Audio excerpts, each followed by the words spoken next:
이제는 배달 쪽 완전히 떠나서 기존 전공 살려서 기술 배우고 있는 30대 아재입니다. 배달 쪽에 대해서 싫어하는 사람도 있을 거고 궁금한 것도 있는 사람이 있을 것 같아서 글을 씁니다. 참고로 저는 어렸을 때부터 안 해본 일이 없습니다.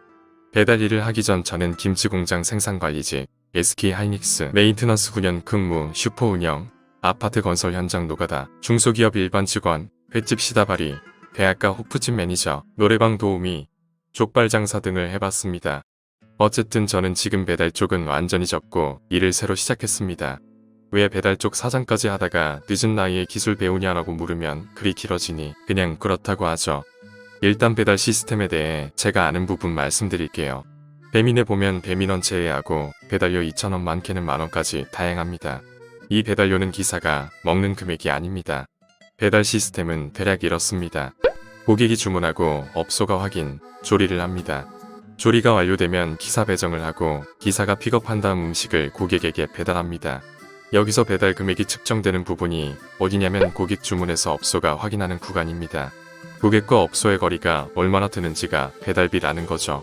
보통 고객과 업소의 거리를 직선거리 1.5km 기본으로 해서 그 이후 100m당 100원씩 오르던 200원씩 오르던 그건 대행사의 차이고, 그럼 고객이 걸어서 2분 거리에 있는 업소에서 배달을 시켰다고 가정 당연히 직선거리 1.5km 이하니까 기본 요금이 붙겠지요. 배달기사는 그 기본 요금만 먹는 겁니다. 플러스 마이너스 없이 기본 요금을 4,000원으로 가정하면 이제 여기부터 고객이 부담하는 배달료가 측정되는 겁니다.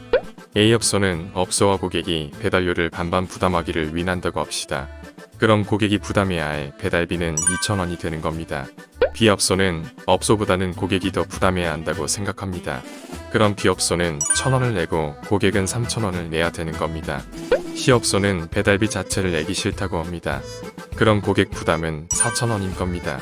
배달비가 비싸다 왜 배달비가 5,000원 이상이 나오냐라고 불만 갖는 사람들도 많겠죠. 그건 배달 대행사를 욕할 게 아니라 플랫폼을 욕해야 하는 겁니다. 깃발 경쟁으로 인해 지금 상황이 나온 거죠.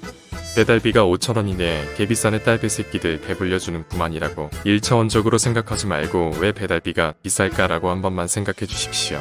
깃발은 깃발 기준 원형으로 3km 반경에 노출이 됩니다. 근데 깃발을 업소당 한 개만 꽂을까요? 아닙니다. 최소 5개에서 많게는 100개까지 꽂기도 합니다. 예를 들어 A업소가 명동에 있는데 충무로까지는 가까우니까 기본 요금만 받으면 될 겁니다. 근데 A업소가 서울 이곳저곳에 깃발을 100개를 꽂은 겁니다. 내가 사는 곳은 신촌인데 A업소가 플랫폼 제2위에 떠 있어 리뷰도 좋게 나옵니다. 그럼 A업소에서 시키겠지요. 근데 사실 A업소는 신촌이 아닌 명동에 있는 거죠. 그럼 거리가 늘어나니 당연히 배달비도 늘어나겠죠. 이런 시스템인 겁니다.